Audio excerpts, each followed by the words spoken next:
Piece number 7. Real success. Grandfather reminded me that I can be my type of winner. Where are you right now? The answer, of course, is in the moment. This means that the only reality is now, and you can control your now with practice. The most difficult thing I have found is defining you. Now there are a plethora of people who are ready to tell you who you are, or should be. This leaves very little room for you to negotiate your own reality. Who is in this discussion, you may ask? I am not, because I am not yet complete. What I am doing is slowly waking up and posing those necessary existential questions. Why am I here? Where am I going? What should I do with my life? But we must be aware. At this time, authority figures, our parents, our friends, our siblings, literally wash over us with advice. All well-intentioned but misplaced. This fills us with yet more questions. It all seems too confusing and, in another way, so pointless. You begin to take special notice of the misanthropes, the broken souls with vacuous eyes. There is no purpose to life is an oft-recited phrase, but there is. Life is a great adventure, a great journey, and its ultimate goal is uncovering the gold mine hidden within you. Curiously, no one but you can guide you to its glittering shaft. To a very large extent, this is what makes the adventure of life so appealing, and it is a pilgrimage.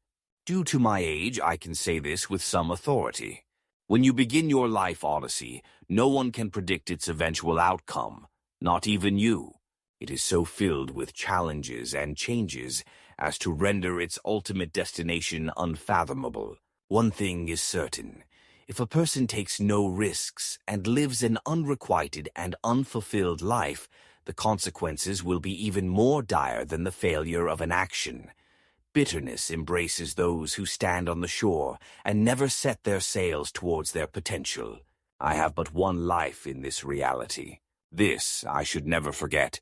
It is far, but there is no journey upon this earth that a man may not make if he sets his heart to it. There is nothing that he cannot do. There are no mountains he may not climb.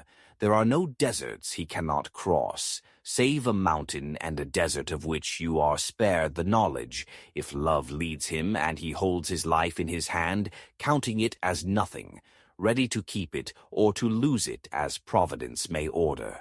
This passage comes from King Solomon's Mines, the best-selling novel of 1885. It is an allegorical tale of finding oneself through trial and error. Through effort, a person can find their true calling and life mission. So the riposte to the above-referenced phrase is that you define your own purpose. You have total free will to choose the kind of life you would like to live. This is where it gets sticky. Our capitalist system focuses on money. Few people, however, want to live life like Ebenezer Scrooge. The acquisition of extreme wealth, nonetheless, requires commitment. Money is not free. Something must be sacrificed in its attainment. Love, time, relationships. If your life goal touches on the acquisition of wealth, it must have the concept of duality, spiritual wealth and pecuniary wealth as well. Finally, though hard to believe, life is fun and exciting because, simply that, it is life. As the great Stoic Lucretius, 9955 BC, reminds us, life is the absence of death, and death the absence of life. Simply put, without me there is no reality. With this premise of life, it would seem nonsensical to throw your life away on unhappiness, substance abuse, or lack of a goal, wouldn't it? Life is not easy. Get down to the work of releasing your potentiality and create your reality. A noted Chinese saying tells us, the will to win, the desire to succeed, the urge to reach your full potential. These are the keys that will unlock the door to personal excellence.